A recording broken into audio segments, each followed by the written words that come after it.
Hello friends, स्वागत है आप लोग का एनसीईआरटी जोन में। 21 जून और 20 जून का आप लोग देख चुके हो। अब हम डिस्कस करते हैं 22 जून के करंट अफेयर्स का। ये क्वेश्चन सब हम डिस्कस करेंगे। जैसे पहले क्वेश्चन होगा एयरपोर्ट के बारे में, जो रिपोर्ट आती है हर साल, स्काई ट्रैक्स की रिपोर्ट आती है।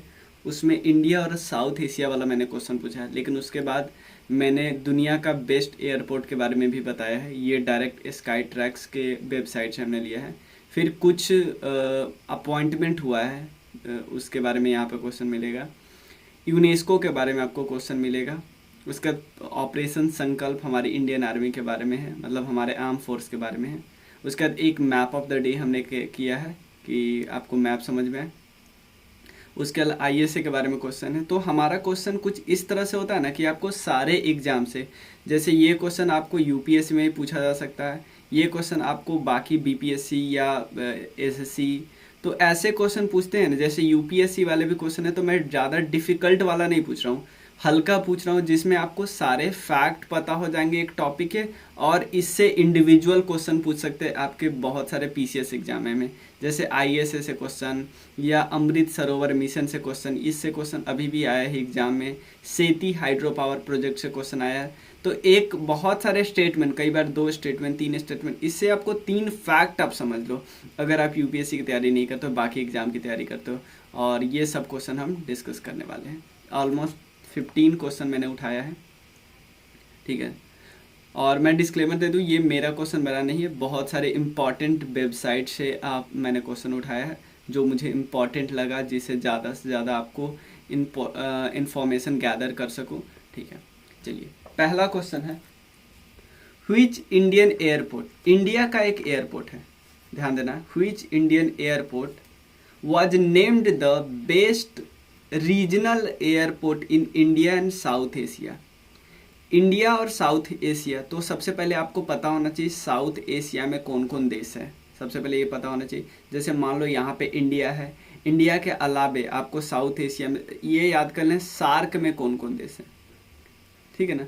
साउथ एशियन रीजनल कॉपरेशन वाला जो है ना, तो उसमें इंडिया तो है ही। उसके अलावा नेपाल यहाँ पे आपको मिल जाएगा, भूटान यहाँ पे मिल जाएगा, बांग्लादेश यहाँ पे मिल जाएगा। 3 देश यहाँ पे हो गए, इंडिया आ गया, पाकिस्तान आ गया, अफ़गानिस्तान आ गया, यहाँ पे मालदीव्स आ गया,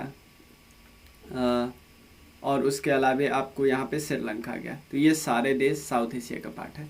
तो यहाँ पे पूछा गया है कि साउथ एशिया का ये बेस्ट एयरपोर्ट है, किसके ने रिलीज़ किया डेटा, स्काई ट्रैक्स ने, ठीक है। तो ये किस एयरपोर्ट की बात करें, तो यहाँ पे आप देख सकते हो आराम से, best airport, best regional airport in India and south Asia कौन है, बेंगलुरु एयरपोर्ट, ठीक है। तो स्काई ट्रैक्स ने एक और रिपोर्ट दिया है, मतलब यही रिपोर्ट, मेन तो यही रिपोर्ट होता है। ये पैसेंजर चॉइस अवार्ड होता है, पैसेंजर इसको वोटिंग करते हैं।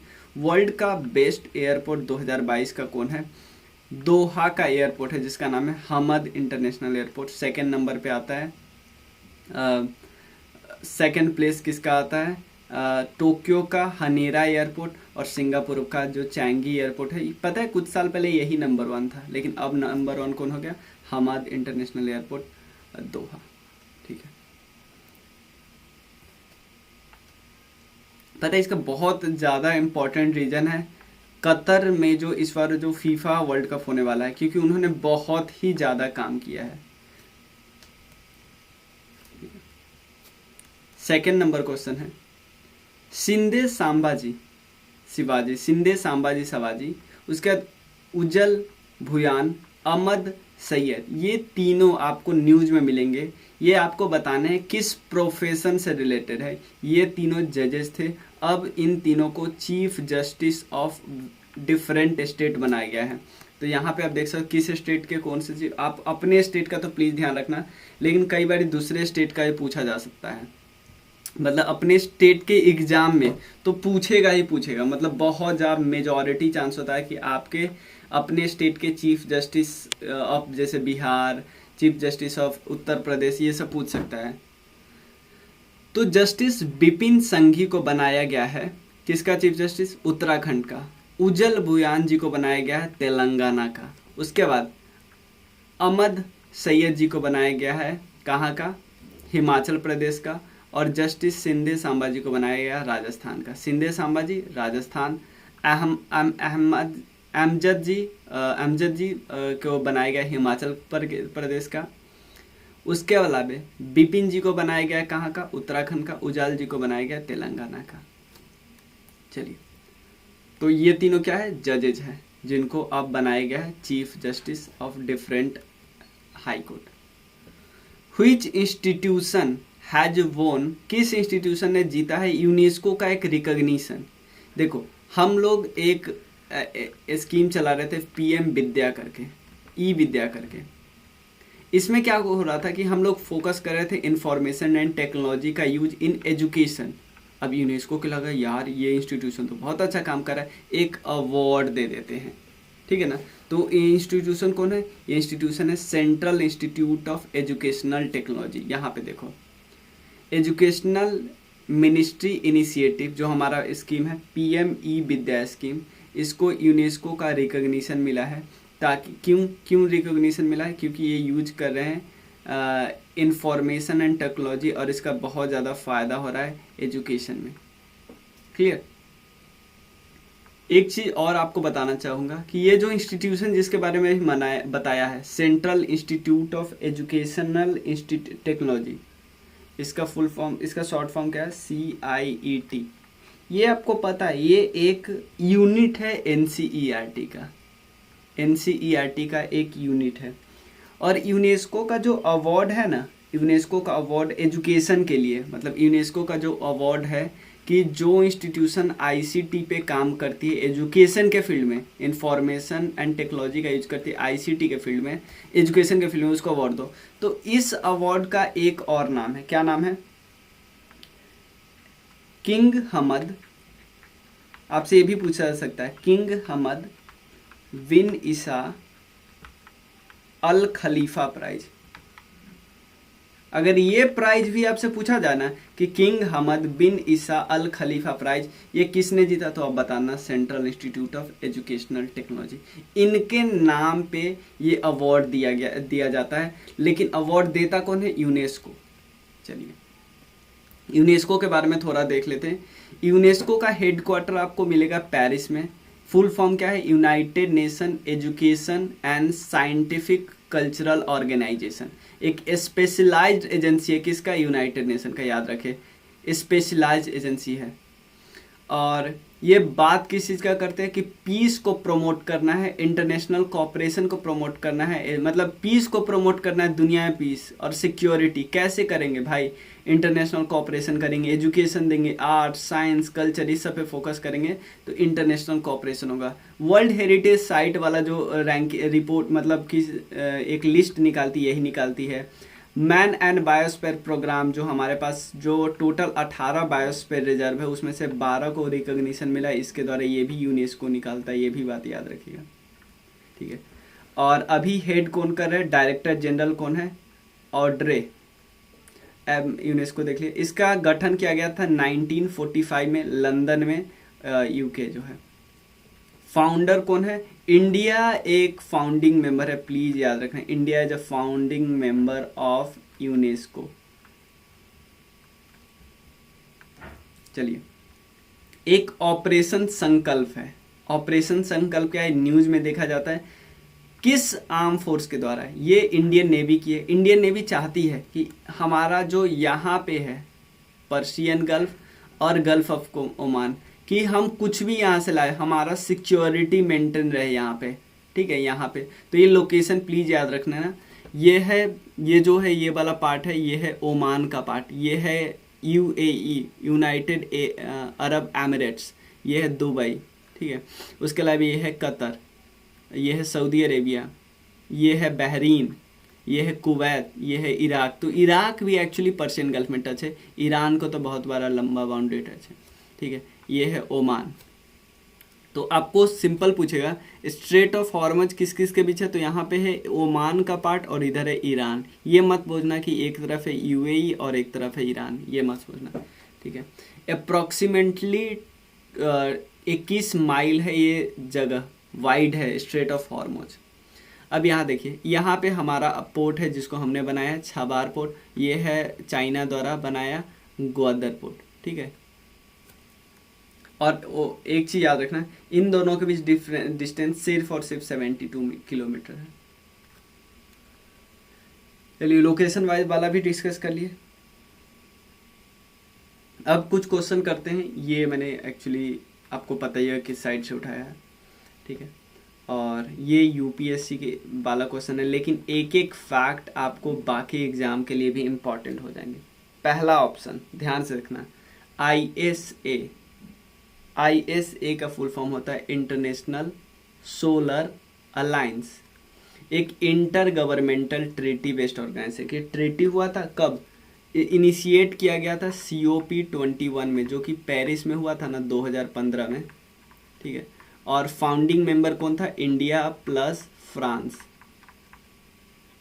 ठीक है। तो इस ट्रीटी ऑर्गेनाइजेशन है, कोई दिक्कत नहीं है। तो एक इंटर गवर्नमेंटल ट्रीटी ऑर्गेनाइजेशन है। ये आपसे पूछा है क्या ये मतलब कि करेक्ट आंसर है, हाँ तो ये तो करेक्ट आपको लग रहा है, हाँ करेक्ट है, तो ये करेक्ट है। हेड क्वार्टर इस भाई हमारा एक ही हेड क्वार्टर है जो इंडिया में, एक ही इंटरनेशनल ऑर्गेनाइजेशन जो कि है गुरुग्राम में। तो ये दो ऑप्शन एक गलत हुए, दो गलत, तो ये वाला गलत और ये वाला गलत। तो हमारा सीधे मतलब हमें ज़्यादा पता भी नहीं था तो भी हमें सीधा सीधा पता चलेगा, क्योंकि हमें पता एक तो सही है, क्योंकि एक में ऐसा कुछ दिया ही नहीं है, बहुत सारे देश है। अभी एक देश है, इसके बाद कोई ज्वाइन हुआ तो आप उनसे बता सकते हो। 101वां जो देश है वो है USA। और एक और चीज़ बहुत अच्छा न्यूज है, 2021 में यूनाइटेड नेशन जनरल असेंबली ने ISA को ऑब्जर्वर स्टेटस दे दिया यूनाइटेड नेशन का। तो 3 भी सही है, एक भी सही है, तो C ऑप्शन इज करेक्ट। 2 गलत क्यों है, कि उसका हेड क्वार्टर। चलिए नेक्स्ट, एक बहुत अच्छा स्कीम आया है अमृत सरोवर मिशन, यानी मतलब आपको सरोवर बनाना है। सरोवर मतलब होता है पॉन्ड, पॉन्ड बनाना है। तो पॉन्ड बनाना है, हर डिस्ट्रिक्ट में बनाना है आपको 75 पॉन्ड, ठीक है। तो यहाँ देखो, it is directed towards developing and rejuvenating 75 water bodies in each state of the country. यही गलत है कि हर डिस्ट्रिक्ट में 75 बनाना है, ये बात याद रखिए, हर डिस्ट्रिक्ट में 75 बनाना है, ठीक है। एक चीज़ और पीछे मैं एक चीज़ भूल गया, यहाँ पे बता देता हूँ। एक नया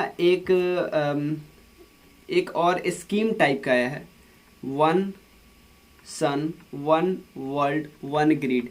इसको भी इनिशिएट इसी ने ही किया है, ISA ने। तो ISA इसका नोडल एजेंसी हम बोल सकते हैं, ठीक है।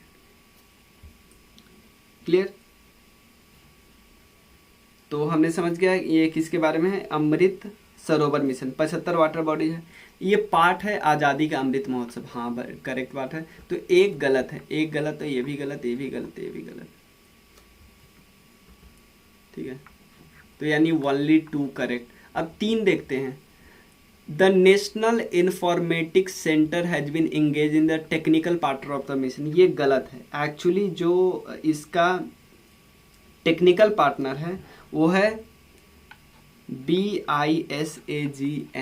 ये बात याद रखिए प्लीज़, ये बात ऐसा नहीं कि ये काफ़ी टफ है कि इसका टेक्निकल पार्टनर कौन होगा। इसका टेक्निकल पार्टनर है Bhaskaracharya national institute for space application and geo informatics, ठीक है ना, कोई दिक्कत नहीं है। इसको कंप्लीट कब करना है, इसको कंप्लीट करना है 15 अगस्त 2023 तक।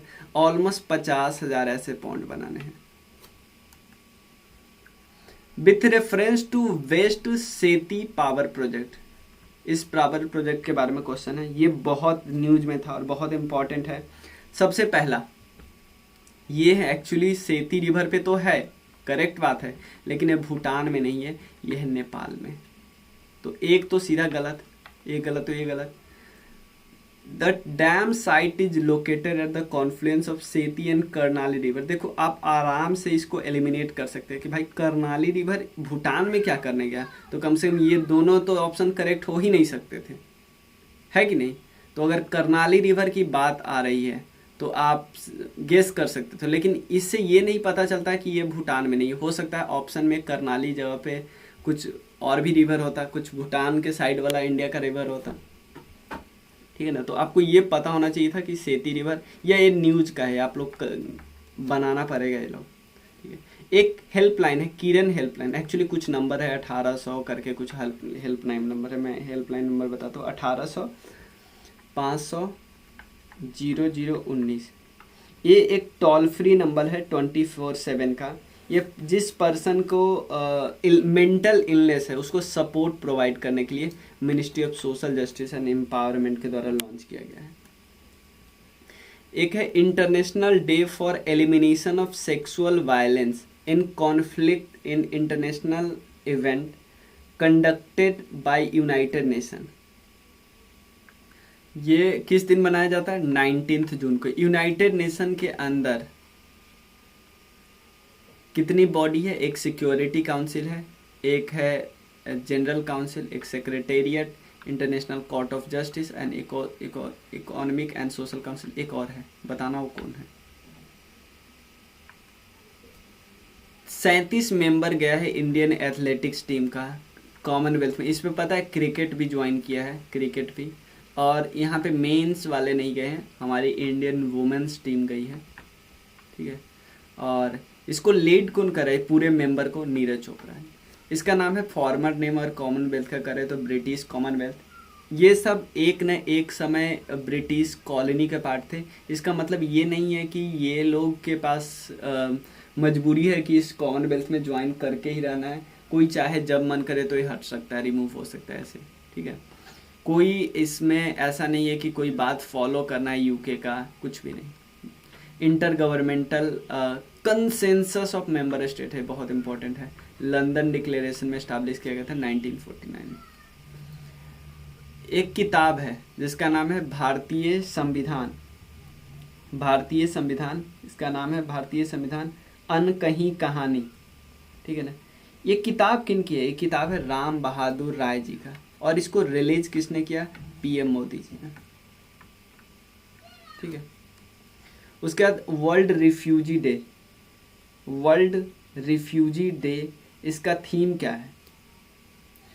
इसका थीम है together we heal learn and shine. World Refugee Day का थीम है, ये बात याद रखिएगा, ठीक है।